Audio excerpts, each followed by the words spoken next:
AM 950, the progressive voice of Minnesota, the Matt McNeil Show.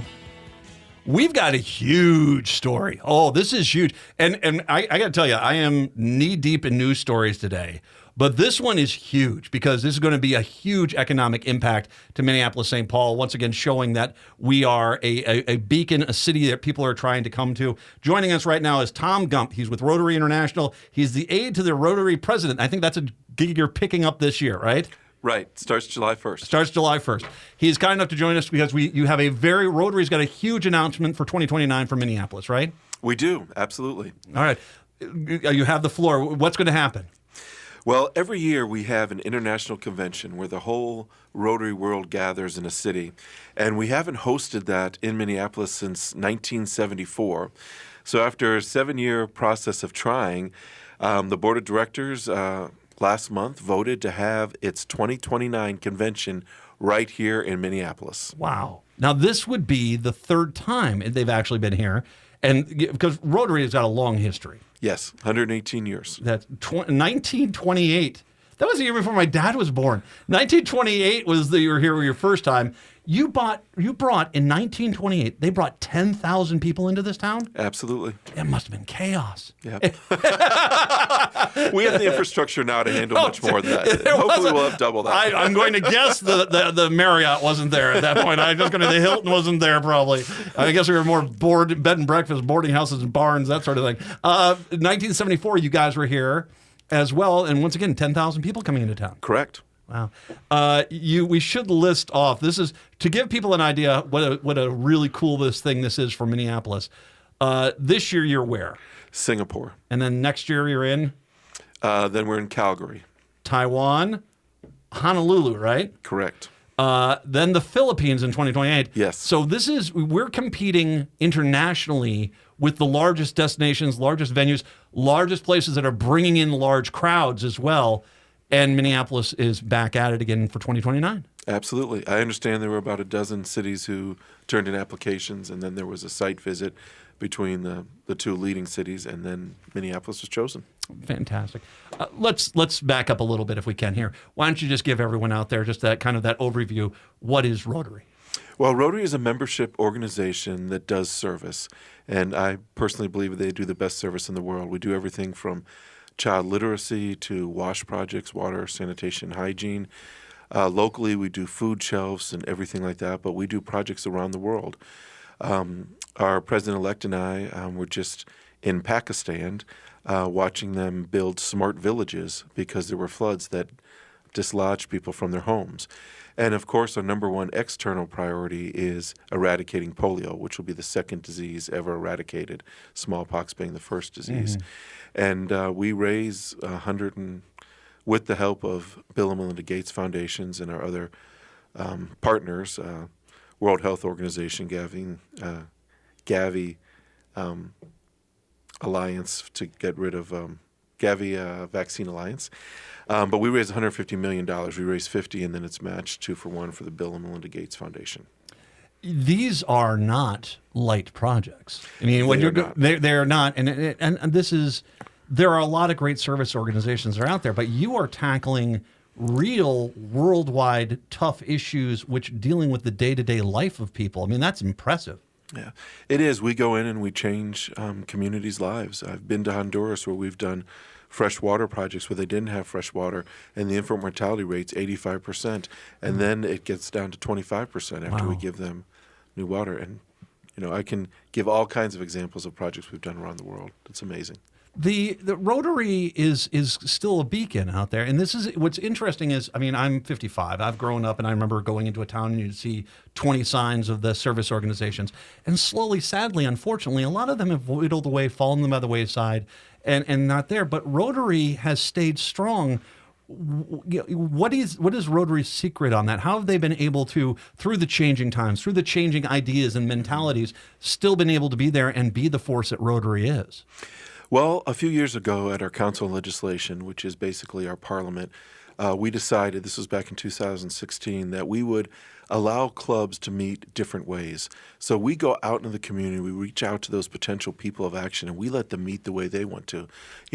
The backbone of Rotary is our legacy clubs. I belong to a club that meets at the Edina Country Club, Tuesday morning, 7:30. My wife meets at a traditional legacy club at noon on Thursdays. But these new clubs, they meet online, they meet on nights, they meet on weekends. They don't meet 4 times a month. Sometimes they meet twice a month. So that flexibility has allowed us to keep on growing. Well, that is a lot of it right there. I mean, working a schedule to where that people want to be involved. People do want to be involved, but sometimes every Tuesday at certain times, it's just too difficult. Absolutely. I mean, we have people who are school teachers and they, want to meet at school. Last year we formed a club in Monticello. We have a regular Monticello club, but 8 school teachers, they formed a satellite club. They meet the same day, but they meet at night at the hotel instead of meeting at noon because they can't meet during the week at noon. I brung up one, and I definitely want to talk about this because polio. It is something that, at least here in the United States, we've been very successful with. Talk a little bit about that fight. Where is it standing? And has it mostly been curtailed, or are there still places on the planet where it's still somewhat out of control? Yes, both. That's a compound, complex question, but Okay. 99.9% it's been eradicated. But we have 2 endemic countries, and that being Afghanistan and Pakistan. And that's the reason we went to Pakistan. And, but I am so encouraged that we're going to eradicate this disease. We met the frontline workers, most of whom are women. And, 47 individuals have been killed they've been martyred trying to deliver those drops. And it's tough business, but we're going to get it done. We've only had 12 wild cases last year, and hopefully this will be the year that we don't have any. And if we do that for 3 years in a row, then we can have the disease certified, the world certified as polio free, and hopefully that'll be done, by the time we celebrate Manila.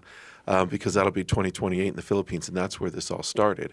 And earlier in the year, the president-elect and I have met with President Marcos in the Philippines, and he pledged his support to get this done. We also, when we were in last week in Islamabad and Karachi, we actually met with the Prime Minister, and he also is pledging everything he can to make sure that we get this done. So meeting those people, where they take the samples and store the samples, I have renewed enthusiasm that we are going to be successful in this fight. God willing. I mean, there are some things that go beyond politics. And the idea is, you go there and you think to yourself, okay, no one's really going to have a problem. We're trying to get rid of polio, but we don't understand the complexities that just trying to sit there to say, we're here to save as many kids as we possibly can and prevent this disease from spreading and wiping it out if we possibly can do it. That still is something which is a bridge too far for some places and some people. Yeah, and Matt, I can tell you, when you give those 2 drops of vaccine to a child and you look in the parent's eyes, and they know that child will never be crippled, that child will live, and that child will play, and that child will run, just like we do, our children do over here. It gives you a feeling like nothing else. Obviously, you brought up a lot of things. It's a multi-textured thing. You're talking about large-scale issues here. Talk a little bit about some of the local things that, kind of Rotary gets involved with on a local scale. Absolutely. There's such thing as club grants, and there's district grants, and then there's global grants. And our club grants, we do all kinds of things from giving money to food shelves. That was a big deal during 2020. That was a big focus. We do a lot of building libraries. We do a lot of just helping homeless people find homes. We started a veterans club here a couple of years ago, the first one in the world. It's a club to serve veterans. Most of their members are veterans, but there's non-veterans members. Their administrator is a pastor whose son-in-law is active duty, so it's about serving the veterans. After they started in the first 2 weeks, they got a $20,000 grant from the district, and they redid a first floor of Havens for Heroes where they made a room where they can play poker and they can do foosball so they could have that camaraderie because they were worried about suicide, and they thought that was a big help. And here in this district in Minnesota, we formed the first club in the world to end human trafficking, and now there's a dozen of those around the world. So we work on all kinds of issues, local, regional, and international. As a veteran myself, it's solid work, absolutely, because that is something that's a constant fight out there. And It's this unified team. It's finding all the cracks. And that's the key is there's a lot of great people out there that do a lot of things, but there's so many cracks that need to get filled. Rotary is there. Not only, I mean, you're doing the large scale things. I mean, my goodness, you're doing a lot of very impressive large scale things, but then you get on that local level, you can find where the cracks are and you can get in there and fix it. And that's just exceptional. So, well, thank you so much, and thank you for letting us have an opportunity to tell the world about what we do. So I want to if someone wants to become a member, wants to find out how to become a member of Rotary. I mean, obviously it's operating everywhere. Yes. So there's going to be a local chapter. It's not going to be too difficult for you to find any information. Are there any parameters, anything that fall into line that you need to become a member, or is it pretty much anyone? You know, the reality is if people have the hands for service and they have the hearts for service, they can join Rotary. And we are in over 200 different countries. We have lots of chapters in your listening area, Minnesota, Wisconsin, Iowa. And all they have to do is they can Google it and just reach out. They could reach out to me. I'll be happy to join it because we need more members. I mean, I mentioned we're a membership organization, but the reason we want more members is not just to have members, but to do that service, to go out and serve the world and help those people who need it. And we want to do it with people who are like-minded, but there are clubs of all different sorts, and we have fellowships and we have action groups, so no matter what talent and what way you want to serve, we can do it. And if there's not a club that reaches that, we'll help you form a new club, and you can do it the way you want to do, like we did with our Veterans Club and we did with our Human Trafficking Club. Perfect. Congratulations, 2029. Yes, sir. You were here in 1928, 101 years later. I know. That's Isn't that crazy. amazing? That is crazy. That is crazy. Coming 2029 into Minneapolis, Rotary International, their big event that's going to be 10,000 people, at least 10,000 people probably. You know, we budgeted for 17, but our aspirational goal is even higher than that. So, and you can be part of that too by joining Rotary. Just find Rotary. Just go to your website, go to your search bar, type in Rotary, type in your town in Rotary. I guarantee you'll probably find something there. Tom, first of all, congratulations. Well done. Thank you. Well done on all this stuff, man. Dude, very impressive. Tom Gump, Rotary International, congratulations on this. And we'll be talking, I imagine, a few times over the next few years as we get ready for 2029. We'd welcome the opportunity. Thank you so much. My pleasure. Tom Gump, Rotary International. Go find it and find out how you can be part of that as well. Let's take a break. Come on back. It's the Matt McNeil Show right here on AM 950.